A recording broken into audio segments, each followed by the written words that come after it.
à tous et bienvenue sur mon premier podcast. Moi, c'est Mélie, j'ai 18 ans et je suis étudiante en BTS Communication au lycée Jeanne d'Arc de Rouen. Alors aujourd'hui, je vais vous parler d'un sujet actuel qui touche le monde entier. Je parle bien sûr de ce coronavirus, ce virus qui se répand à une vitesse folle. C'est donc pour cela que l'État a décidé de placer la France en confinement. Voilà pourquoi j'ai décidé de vous raconter 3 situations vécues premièrement par une infirmière en contact direct avec ce Covid-19, deuxièmement par une personne en télétravail et pour finir par moi, une étudiante. Pour commencer, nous allons voir le point de vue d'une infirmière en EHPAD. Elle va nous expliquer comment se passe son confinement entre travail et vie privée. Bonjour, peux-tu te présenter en quelques mots ? Bonjour, je m'appelle Sandrine, j'ai 52 ans, je suis infirmière en EHPAD maintenant. J'ai obtenu mon diplôme en 1990, donc j'ai fait de la pneumologie, du laboratoire, un petit peu de réanimation et puis du long séjour auprès des personnes âgées en EHPAD maintenant. Comment vis-tu le confinement ? Plutôt bien, on n'a pas le choix. J'ai un métier où obligatoirement je dois me rendre. Les résidents ont besoin de nous. Les jours et les semaines passent plutôt vite, on est bien occupés. À la maison, confinement égale promiscuité, il faut pouvoir s'isoler, mais chacun a son petit coin perso pour vaquer à ses occupations. Être en contact direct avec le virus n'est pas trop dur ? C'est notre métier, les gestes barrières, on les connaît bien. Le port du masque, bien sûr, est nécessaire pour ne pas transmettre le virus à nos résidents, ainsi qu'à nos collègues et à notre famille en rentrant à la maison. Mais ça inquiète un peu, c'est vrai. Comment on décompressionne quand on a un métier à responsabilité ? Arrivé chez soi, il faut essayer de mettre le travail de côté et avoir des activités occupationnelles. Quand on est en repos, des activités comme le ménage ou repassage, c'est bien, mais la peinture, la cuisine, le jardinage, c'est mieux. Vider son esprit en écoutant de la musique ou en lisant. Quelques conseils à donner à nos internautes ? Restez chez vous. Ce n'est pas de moi, mais c'est tellement vrai. On ne le dira jamais assez. Et patience. Réfléchissons à ce que nous ferons quand tout cela sera terminé. Prenez soin de vous et des autres. Merci à toi de m'avoir accordé ces quelques minutes. Ce fut un plaisir. Bonne journée à tous. Maintenant, nous allons voir le point de vue d'une personne en télétravail à France Télévisions. Elle va nous raconter comment se passe son confinement. Bonjour, peux-tu te présenter en quelques mots ? Bonjour, je m'appelle Léa, j'ai 24 ans et je suis domiciliée à Paris. Auparavant, j'étais étudiante à Rouen en BTS audiovisuel, option gestion de la production au lycée Pierre Corneille. Aujourd'hui, je suis actuellement assistante de production au sein de l'équipe Télématin sur France 2. Alors, être assistante de production sur ce genre d'émission, c'est tout d'abord un aspect administratif, à savoir préparer en amont les sujets avant la diffusion en direct, donc tournage, montage. Il faut savoir que l'émission Télématin est diffusée en direct du lundi au samedi. Et deuxièmement, ça a un aspect aussi financier d'être assistante de prod, dans le sens qu'il faut réaliser des devis, des bons de commande et d'avoir un suivi financier de l'émission mois par mois pour voir les dépenses effectuées. Comment vis-tu ce confinement ? Je vis plutôt bien ce confinement. Je suis actuellement en télétravail puisque mon poste est indispensable pour que l'émission puisse être diffusée à l'antenne à l'heure d'aujourd'hui avec malheureusement ce virus. Ma semaine passe très très vite puisqu'il y a un rythme de travail assez intense. Je fais ma journée de 8 heures avec souvent des heures supplémentaires. Mais quand on aime son métier, pour moi, ça n'a pas d'importance.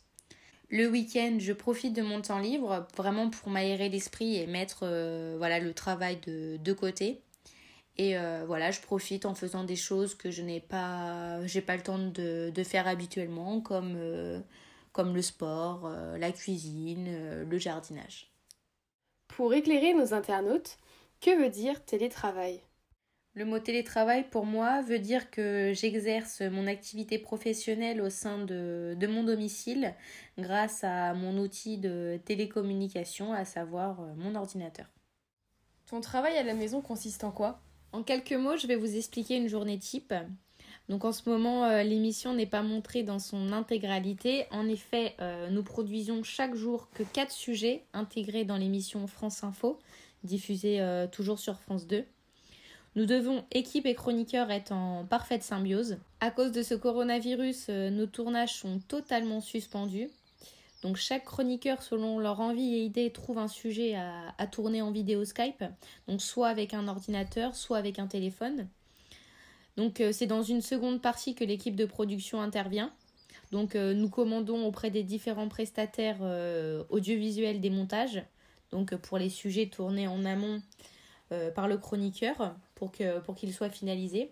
Donc c'est-à-dire que le montage, on peut y rajouter de l'habillage ou un mixage par exemple.